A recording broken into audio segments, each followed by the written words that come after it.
Hello everyone, this is Dheeraj Suri and I welcome you all in Dheeraj Suri classes. So now today in this class we are going to discuss the numerical problems based upon money multiplier. We have learned the chapter financial markets as chapter number 4 from your reading of Olivier Blanchard.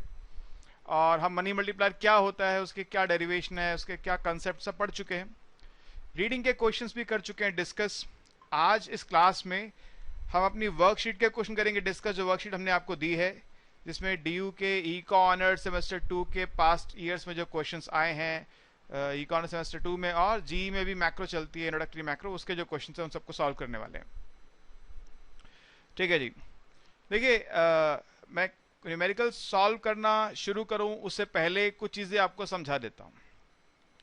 आप ये बात जानते हैं कि money supply क्या होती है. What is money supply?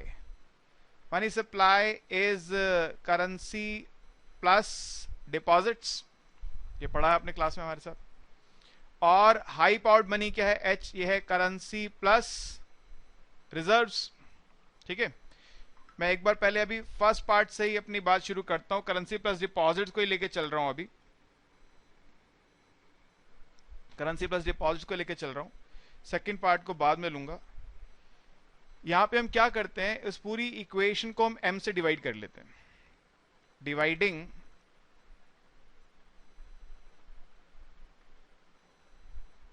Both sides by m. वैसे मैंने एक फॉर्मल डेरिवेशन आपको दी है सर. देखिए, मैंने एक फॉर्मल डेरिवेशन आपको दी है.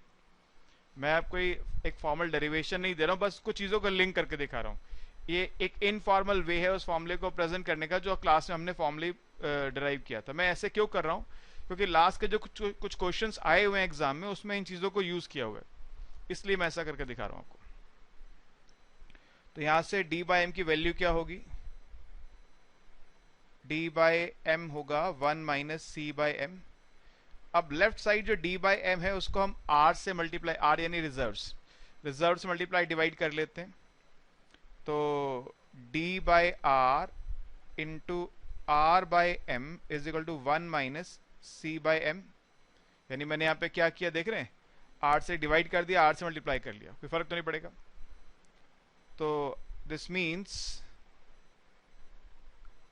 r बाय एम इज, ये d बाय राइट साइड जाके r बाय डी हो जाएगा, r by d times 1 minus C by m. ठीक है. अब आते हैं उस हाई पावर्ड मनी के कंसेप्ट पे. इसको नंबर 1 डाल के छोड़ दीजिए. Now high powered money h होता है क्या? Currency plus reserves. यहां पे हम दोनों साइड एम से अगर डिवाइड करेंगे तो क्या आएगा? H by M is equal to C by M plus R by M. R by M की जो वैल्यू हमने ऊपर निकाली है, ये वैल्यू यहां पे इंसर्ट कर देते हैं. H by M is equal to C by M plus R by D into 1 minus C by M. ये मैंने कहां से लिया? फ्रॉम 1. अब देखिए, सी बाय एम क्या है? करेंसी और मनी की रेशियो. इसको हम लोग डिनोट करते हैं स्मॉल सी से. Let small C is C by M. और रिजर्व डिपॉजिट रेशियो को हम डिनोट करते हैं किसी थीटा से. कितने प्रोपोर्शन आपको डिपॉजिट्स का रिजर्व फॉर्म में रखना होगा. And let theta is equal to R by D. ठीक है. मैंने फिर से आपको याद दिला दूं, एक फॉर्मल, एक अलग तरह से ये जो इक्वेशन है डिराइव करके लेक्चर में दिखाई है आपको. ये थोड़ा सा एक इनफॉर्मल वे में यूज कर रहा हूं. तो यानी इसका मतलब h by M is equal to small c plus theta times 1 minus c. ये भी c by m small c हो गया. देखिए, सी बाय एम यहाँ पे इसकी जगह स्मॉल सी बाय एम की जगह स्मॉल सी, और आर बाय डी है थीटा, रिजर्व रेशियो जाती है आपकी. अब देखिए जरा ध्यान से, तो इसका मतलब क्या है? h is equal to C plus theta into 1 minus C times m, या ये कह सकते हैं m is 1 upon c plus theta into 1 minus c times h. अब ये इक्वेशन किसकी है? This is equation for money supply from high powered money. तो अगर आपके पास हाई पावर्ड मनी है तो तो आप मनी सप्लाई कैसे निकालते हैं इस इक्वेशन से, ये आपको क्लास में आपने पढ़ा हुआ है मेरे साथ, अलग तरह से डराइव किया था, यहाँ एक अलग तरह से डेरिवेशन दिया। ओके, और ये जो फॉर्मूला है इसको बोलते हैं मनी मल्टीप्लायर।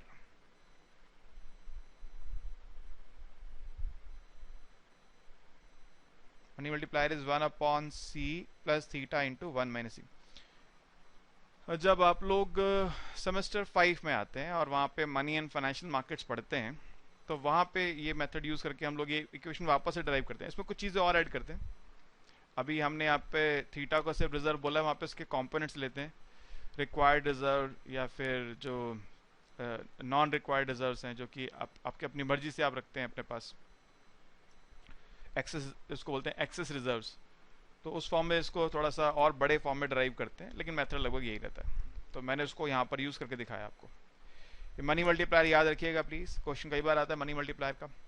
और मनी सप्लाई निकालने का क्वेश्चन आता है। ये दोनों फॉर्मूले आपको याद रखने हैं सर, कोई फॉर्मूला भूल नहीं सकते इनमें से आप। डेरिवेशन ठीक है, आपको बस समझाने के लिए। कुछ बच्चे बार बोलते हैं सर मैं पूरी, वरना कथा सुनानी पड़ती है, अगर मैं फॉर्मल वे में जाता तो पूरी कहानी लग जाती, इसलिए समय बचाने के लिए मैंने ये रास्ता चुना। आइए जी, अब चलते हैं क्वेश्चंस के ऊपर। पहला क्वेश्चन 2016 में आया था, कह रहा है suppose the ratio of currency to checkable deposits is 0.25 and the reserve ratio is 0.25। अच्छा देखिए, यहां पे एक बात ध्यान से समझेगा, ये रेशियो किसकी है? करेंसी टू चेकेबल डिपॉजिट्स की। करेंसी टू डिपॉजिट्स की रेशियो है। सी करेंसी डिपॉजिट रेशियो नहीं होती, सी करेंसी टू मनी रेशियो होती है। ये करेंसी टू चेकेबल डिपॉजिट्स है। उसने चकमा दिया आपको यहाँ पर, ठीक है। बच्चे यहाँ पे गलती करके आ सकते हैं, बस वो पढ़ेंगे करेंसी की रेशियो है, वो उसको स्मॉल सी बोल देंगे। ये 0.25 स्मॉल सी नहीं है सर, क्योंकि स्मॉल सी क्या होता है? करेंसी टू मनी की रेशियो होती है। ये करेंसी टू चेकेबल डिपॉजिट्स की रेशियो है, ठीक है। अच्छा आइए इसको करते हैं जरा। और आपके पास रिजर्व रेशियो दे रखी है, थीटा दे रखे आपको। देखिए सर, पहला क्वेश्चन देखिए, let currency be X and deposits be Y। तो X क्या है? X by Y is 0.25, यानी X is 0.25 Y, ठीक है। अब मनी सप्लाई क्या होता है? करेंसी प्लस डिपॉजिट्स, यानी y प्लस 0.25 y, यानी 1.25 y। तो आपको जो c चाहिए, c स्मॉल सी, वो होता है c बाय m। c आपने निकाल दिया, करेंसी x था, वो आ रहा है 0.25 y, m निकाल दिया 1.25 y, यानी 25 बाय 125, 1/5। इसको 0.2 भी कह सकते हैं। तो ये देखिए, यहाँ पर थोड़ा सावधानी बरतनी है आपको। क्वेश्चन पढ़ते ही कूद नहीं जाना क्वेश्चन के ऊपर, पहले सोचना है, दिमाग लगाना है, बोल क्या रहा है वो। उसने यहाँ पे currency to checkable deposit ratio दे दिया आपको। नॉर्मली क्या होता है? Currency to money supply ratio होता है, ये बात ध्यान रखिएगा। Sorry, currency to money demand. और यहाँ पे रिजर्व रेशियो भी दे रखी है, वो एकदम ठीक है, theta. Also reserve ratio theta is 0.25। Money multiplier पूछ रहा है, money multiplier m is equal to 1 divide by c plus theta times 1 minus c। c आ रहा 0.2, थीटा है 0.25, 1 माइनस c होगा 0.8। 0.2 प्लस 0.8 का 0.25, यानी 0.8 का 1 फुट कितना होता है? 0.2। 1 बाय 0.4, 2.5। मनी मल्टीप्लायर कितना आ रहा है आपका? 2.5, ठीक है जी। तो first question is done. Okay, 2.5 answer था, हो गया। Second question, an economy has a monetary base of rupees 1000 crores. Calculate money supply in the following situations. अच्छा, monetary base निकालने को बोल रहे हैं। All money is held as currency. All money is held as currency. ठीक है जी। अच्छा money supply बोल रहा है, सॉरी मॉनेटरी पेज गिवन है, एच गिवन है, मनी सप्लाई बोल रहा है, मैंने गलत पढ़ लिया। All money is held as currency, reserve के बारे में कुछ नहीं बोला उसने। All money is demand deposits held as demand deposits with bank. अच्छा अब क्योंकि all money held as currency है तो रिजर्व की जरूरत नहीं है। सेकंड क्वेश्चन में देखिए सर, आपको गिवन है एच, कितना गिवन है? एच गिवन है आपको 1000 करोड़। फर्स्ट पार्ट में कह रहा है C1 है, all money is held as currency, C1 है। तो अगर C1 है तो मनी मल्टीप्लायर क्या होगा? 1/c plus theta into 1 minus c, यानी कि 1/1 प्लस थीटा, कुछ भी रहे जीरो हो जाएगा, थीटा इंटू जीरो जीरो ही होना है, तो मनी मल्टीप्लायर आएगा 1। अब मनी सप्लाई क्या होता है? वो होता है मल्टीप्लायर टाइम्स h, यानी 1 इंटू 1000, रुपीज 1000 करोड़। ठीक है। सेकेंड पार्ट में कह रहा है all money is held as demand deposits with bank hold 100% of deposits as reserves, यानी यहां पे C 0 हो गया मगर R 1 हो गया। सेकेंड पार्ट में क्या कह रहा है सर, आप कुछ भी करेंसी फॉर्म में होल्ड नहीं कर रहे हैं, सब कुछ डिमांड डिपॉजिट्स के फॉर्म में, चेकेबल डिपॉजिट्स के फॉर्म में, बैंक डिपॉजिट के फॉर्म में रख रहे हैं। और बैंक्स क्या कर रहे हैं, जितने डिपॉजिट्स आ रहे हैं उसका 100% रिजर्व बना रहे हैं, तो थीटा हो गया 1। यहाँ पे मनी मल्टीप्लायर क्या होगा? मनी मल्टीप्लायर होगा 1/c plus theta into 1 minus c, यानी 1/0 प्लस 1 इंटू 1, यानी कि 1 आ रहा है मनी मल्टीप्लायर। मनी सप्लाई क्या होगा? Money supply is money multiplier into H, यानी 1 इंटू 1000, यानी रुपीज 1000 करोड़। इजी? ओके जी, सुपर इजी। नीचे आंसर से लिखे, आप वेरीफाई कर लीजिएगा। All money is held as demand deposits, यहां भी C 0 हो गया, मगर बैंक क्या होल्ड करें? 20% ऑफ डिपॉजिट्स एज रिजर्व, तो थीटा यहां पे 20% आ रहा है। C है 0, थीटा है 0.2, तो मनी मल्टीप्लायर क्या होगा? 1/c plus theta into 1 minus c. मैं फॉर्मूला रटने के लिए नहीं लिखता बार बार, फॉर्मूला लिखना बहुत जरूरी होता है, क्योंकि अगर कैलकुलेशन में जरा सी मिस्टेक भी हो जाए, कई बार फॉर्मूले को देख के टीचर नंबर ग्रांट कर देता है। फॉर्मूला भी नहीं लिखा, कैलकुलेशन भी गलत कर डाली, तो नंबर किस बात के हैं सर? इसलिए फॉर्मूला लिखना जरूरी है। C 0, थीटा है 0.2 इंटू 1, यानी 1/0.2, ये आ गया 5। अब मनी सप्लाई क्या है? मनी सप्लाई है money multiplier into high powered money, यानी 5 इंटू 1000, रुपीज 5000 करोड़। ओके ठीक है जी, done. Third question, what is money multiplier? Definition मैं क्योंकि मेरे क्लास में डेफिनेशन में नहीं जाऊंगा अभी लेकर आपको। Suppose an economy has a monetary base of $20 million, calculate money supply in the following situations. Monetary base दे रखा है और आपको निकालनी मनी सप्लाई। फर्स्ट पार्ट में कह रहा है all money is held as deposit, C 0 हो गया, बैंक होल्ड 20%, एकदम पिछला वाला क्वेश्चन है ये, ऑलमोस्ट वही है, बस थोड़े नंबर्स का डिफरेंस है। Third question first part, C है 0, थीटा है 20%, तो मनी मल्टीप्लायर क्या होगा? 1/c plus theta into 1 minus c, यानी 1/0 प्लस 0.2 इंटू 1 माइनस 0, 1/0.2 यानी कि 5। और यहाँ पे मनी सप्लाई क्या होता है? होता है h इंटू, सॉरी उल्टा लिख दिया मैंने, मनी मल्टीप्लायर इंटू h, यानी 5 इंटू $20, यानी $100। ठीक है जी, ओके। अच्छा 20 मिलियन है ये, 100 मिलियन। उसके बाद बोल रहे हैं सेकंड पार्ट में all money is held as currency. ठीक है जी, देखते हैं। अब अगर all money held as currency है तो रिजर्व की जरूरत नहीं, क्योंकि बैंक के पास कुछ जाना ही नहीं है। तो यहाँ पे मनी मल्टीप्लायर क्या होगा? 1/c plus theta into 1 minus c, यानी 1/1 प्लस थीटा इंटू 0, तो 1 आ गया। और मनी सप्लाई क्या होता है? मनी सप्लाई होता है money multiplier into high powered money, 1 into $20 million, यानी $20 million. Easy. Sir next question homework है आपके लिए, इसलिए होमवर्क है कि वो बिल्कुल सेम है, $20 को $10 कर दिया, 20% को 10% कर दिया। बाकी सब क्वेश्चन एकदम सेम है, आंसर नीचे लिखे हुए, आप करिएगा। आपसे ना हो, व्हाट्सएप नंबर है यहाँ पे, पूछिएगा या डाउट सेशन में आके पूछिएगा, ठीक है। लाइव सेशंस होते हैं उसमें पूछेगा। एक क्वेश्चन आपके लिए छोड़ रहा हूँ क्योंकि एकदम सिमिलर है, ऐसे तो सभी लगभग सिमिलर है, मगर ये एकदम वर्ड टू वर्ड, जैसे जो 17 में आया था वही, जो 19 में आया वही 18 में आया, दोनों ईयर एकदम सेम क्वेश्चन आ गया नंबर चेंज करके। ऐसा कई बार होता है, इसीलिए तो हम लोग पास ही पेपर करते हैं। Fifth question, let us consider a special case where people hold only checkable deposits. Only checkable deposit मतलब C0 है, which means currency to money demand ratio 0, C0 है, ठीक है जी। Assume that reserves to deposit ratio theta है 0.1, okay. What is the value of money multiplier? चलिए जी करते हैं question number 5।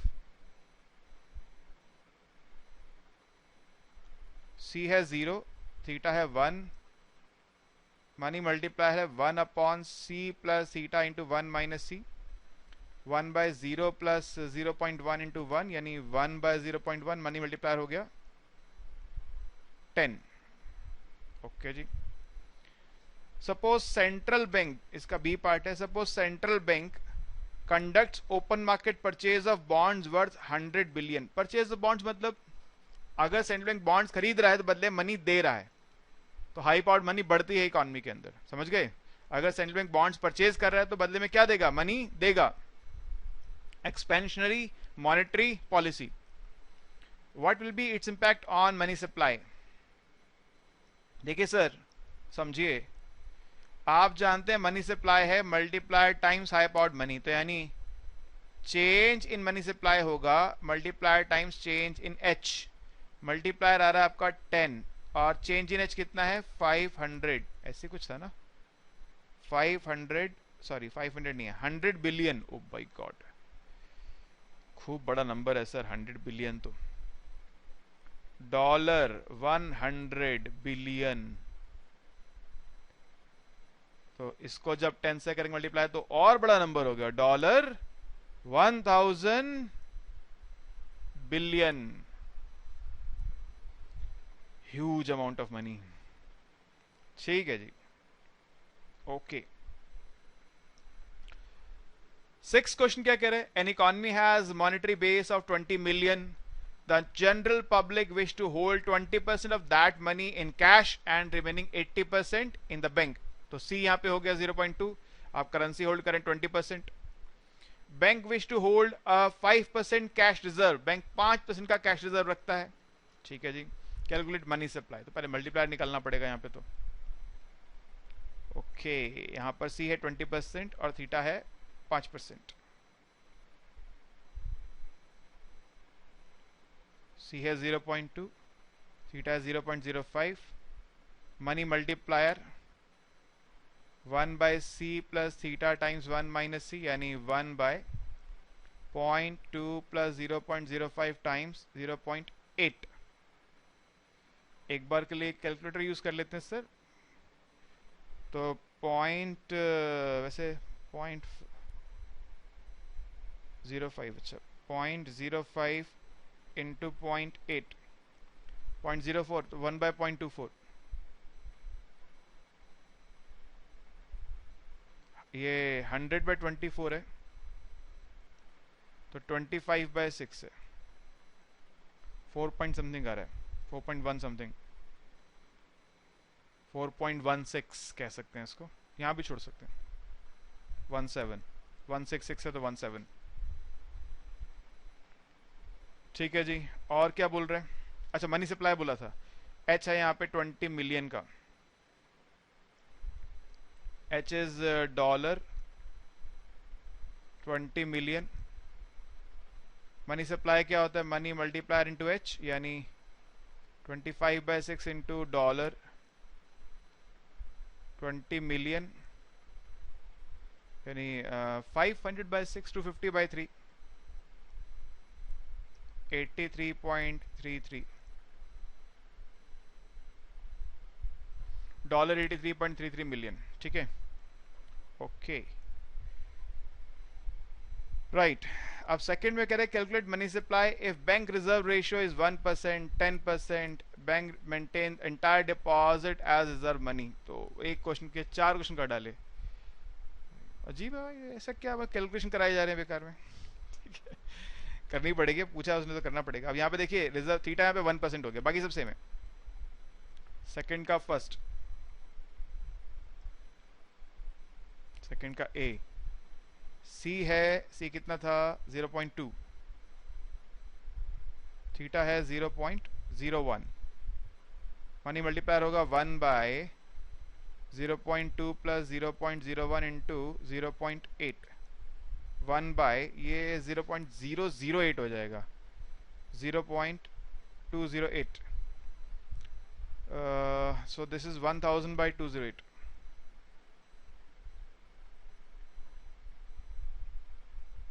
ये जाता है आपका 8 से 125, 8 2 16, 48 8 6 125 by 26। ये आपका मनी मल्टीप्लायर है। क्या फ्रैक्शन में भी ले, इसको डेसिमल में भी ले जा सकते हैं, आपकी चॉइस है। और एच तो यहाँ पे 20 ही है, तो अब मनी सप्लाई क्या होगा,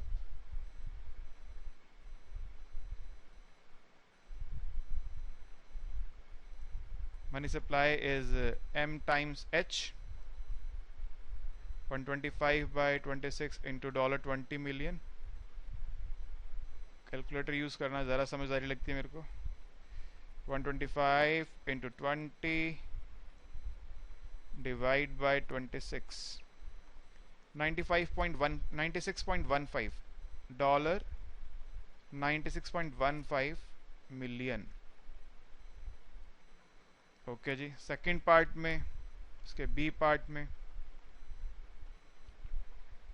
बी पार्ट में क्या है कि 10% है हमारे पास थीटा, सी सेम है, C 0.2, theta 0.1, money multiply 1 by 0.2 plus 0.1 into 0.8, तो 1 by 0.28,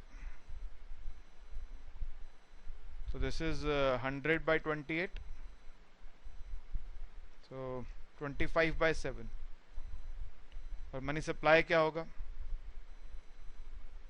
money multiplier into H, 25 by 7 into 20, 500 by 7,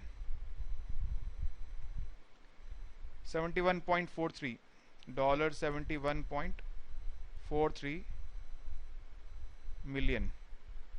third part में कह रहे हैं कि बैंक सिर्फ रिजर्व रखेंगे, all deposits are as reserve, theta is 1। तो इस केस में मनी मल्टीप्लायर क्या होगा, 1 बाय 0.2 प्लस 1 इंटू 0.8, तो यानी 1 आ जाएगा। एम अगर 1 आ गया तो एम एस होता है एम इंटू एच, यानी $20 मिलियन। यहां से एक बात आप समझिए जरा, इस क्वेश्चन से एक बात समझाता हूं।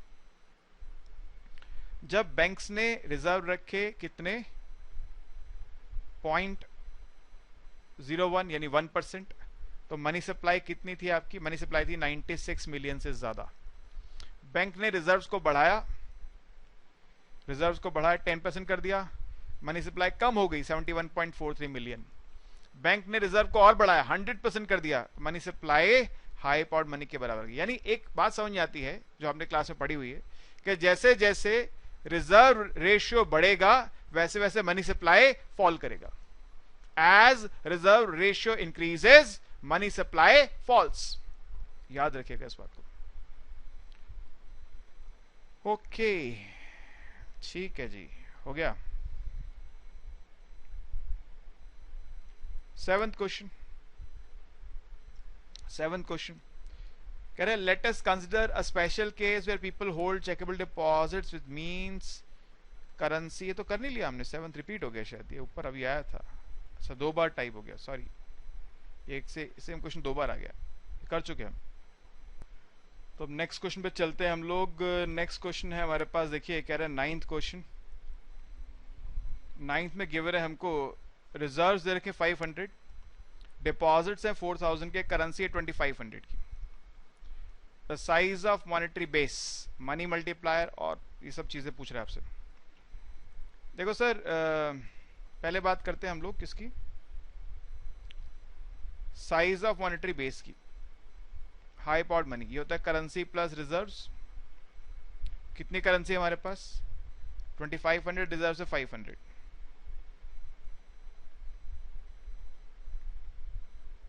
यानी 3000, ठीक है। और वो बोल रहा है मनी मल्टीप्लायर। अब यहाँ पे आपको वैल्यू लिखनी पड़ेगी। डिपॉजिट्स में 4000 के, करेंसी है 2500, रिजर्व्स हैं 4000, सॉरी रिजर्व्स हैं 500, और डिपॉजिट्स हैं 4000। तो स्मॉल सी, यहाँ पे मनी सप्लाई निकालते हैं, मनी सप्लाई आएगा आपका C प्लस डी यानी 6500, और H आप निकाल चुके हैं ऑलरेडी। तो currency to money demand ratio क्या होगा, मनी सप्लाई मनी डिमांड बराबर होते हैं इक्विलिब्रियम पे, इसलिए ऐसा कर रहे हैं हम लोग। ये होगा C बाय M, C है 2500 डिवाइड बाय 6500, तो 5/13। और थीटा क्या होता है, थीटा होता है रिजर्व बाय डिपॉजिट्स। रिजर्व है 500 के, डिपॉजिट्स है 4000 के, तो 1/8, ठीक है। What is money multiplier, 1/C plus theta into 1 minus C। 1/C is 5/13 plus 1/8 into 1 minus 5/13, यानी दिस इज 1/5/13 प्लस 1/8 इंटू 8/13, तो यानी 1 बाय, क्या आ जाएगा आपका 8 कैंसिल, 6/13, 13/6, 13/6, 2 पॉइंट समथिंग, ठीक है। ये मनी मल्टीप्लायर आ गया मेरे पास, okay. Given the above values fill in the assets and liabilities in the central bank's balance sheet. देखो सेंट्रल बैंक की बैलेंस शीट में लायबिलिटीज क्या हैं, मेरा आप स्केच फेयर आपको क्लास में पढ़ा है, बस रफ बता रहा हूँ। लायबिलिटीज, एसेट्स, एसेट्स होते हैं बॉन्ड्स, लायबिलिटीज क्या है, करेंसी और रिजर्व। कितनी करेंसी है सर, करेंसी 2500, रिजर्व 500, और जितना टोटल आ रहा है हमारे पास 3000, इतने के ही बॉन्ड्स होंगे, क्योंकि बैलेंस शीट हमेशा मैच करती है, ठीक है। ओके, इतना ही उसने बोला। अब वो कह रहा है आपको, suppose central bank wants to reduce money supply by 65 crore, what type of open market operation should it pursue. अगर मनी सप्लाई आपको कम करनी है तो आपको कॉन्ट्रैक्शनरी ओपन मार्केट ऑपरेशन करना पड़ेगा, यानी आपको बॉन्ड सेल करने पड़ेंगे। तो क्या लिखेंगे, if central bank wants to reduce money supply it should use contractionary open market operations, that is the central bank should sell government securities in the bonds market। government securities बेचिए, बदले में पैसा मिलेगा, ले जाइए, इकोनॉमी से money supply कम हो जाएगा, okay. what should be the value of central bank's purchase or sale of bonds so that it is successful। तो कितनी वैल्यू के उसको बॉन्ड्स जो हैं वो सेल करने पड़ेंगे, आइए निकालते हैं। आपने पढ़ा मेरे साथ अभी अभी कि जो मनी सप्लाई है it is multiplier times high powered money, तो यानी change in money supply is multiplier times change in h. Multiplier पता है वो कितना, मल्टीप्लायर है हमारे पास 13/6, और चेंज इन मनी सप्लाई कितना चाहिए आपको, वो चाहिए 65 माइनस 65 करोड़ का, करोड़ है मिलियन बिलियन क्या है पता नहीं, 65 करोड़, ठीक है, ठीक है। So therefore change in H क्या होगा, चेंज इन एच होगा 1/m into change in ms, यानी 6/13 इंटू माइनस 65, 13 5 6 5 30, माइनस 30 करोड़। तो यानी सेंट्रल बैंक को क्या करना पड़ेगा, सेंट्रल बैंक को गवर्नमेंट बॉन्ड्स को सेल करना पड़ेगा 30 करोड़ के। Central bank should sell government securities worth 30 crore to reduce money supply sorry, to reduce money supply by 65 crores, ठीक है जी, ओके, हो गया। नेक्स्ट, कैलकुलेट मनी मल्टीप्लायर, अभी इसको लास्ट में निकालते हैं मनी मल्टीप्लायर को। Monetary base H, currency plus reserves 1000 plus 200 1200। Money supply currency plus deposits 1000 plus 2000 3000। ये होता है क्या C प्लस R यानी 1200। ये होता है क्या C प्लस D यानी के 3000। और बोल रहे हैं आपको निकालना है मनी मल्टीप्लायर, जैसे पिछले क्वेश्चन निकाला वही करना पड़ेगा, करके दिखाते हैं। करेंसी है, रिजर्व्स हैं, डिपॉजिट्स हैं। कैपिटल C कितना है 1000, रिजर्व्स हैं 200, डिपॉजिट्स हैं 2000। तो यहाँ पे आपके पास मनी सप्लाई क्या होगा, करेंसी प्लस डिपॉजिट्स यानी कि 3000। तो currency to money supply ratio C by M यानी 1/3, और थीटा होता है R/D यानी 200/2000 1/10। तो मल्टीप्लायर क्या आएगा 1/C plus theta into 1 minus C, 1/1/3 plus 1/10 times 2/3। So this is 1/3 plus 2/30। So ये 1/12/30 आ रहा है, 30/12 2.5। So multiplier is 2.5। simple calculation है सर। 2.5। okay done, finish, खत्म, समाप्त, the end। okay समझ गए? अभी भी नहीं समझे? अरे यार दोबारा समझाऊं? नहीं, ठीक है, दोबारा लेक्चर देख लो यार, क्या बात है। समझ नहीं आया, डाउट क्लास में आइए, फिर पूछ लीजिए, हम यहीं हैं, जब तक जीवित है पढ़ाते रहेंगे। आप पढ़ते रहिए, पूछते रहिए, और कोई भी डाउट अनआंसर्ड मत रखिए प्लीज, ये बार बार कहूंगा, कोई बात अनआंसर्ड अपने मन में मत रखिए। कोई क्वेश्चन है, कोई डाउट है, क्वेरी है, कोई समझ नहीं आई बात, पूछ लीजिए, ठीक है जी। तो यहाँ पर आकर ये टॉपिक हो जाता है हमारा, ये जो हमने वर्कशीट आपको दी है उसके क्वेश्चन हमने कर लिए डिस्कस। होपफुली आप समझ गए। अभी के लिए goodbye, okay, thank you.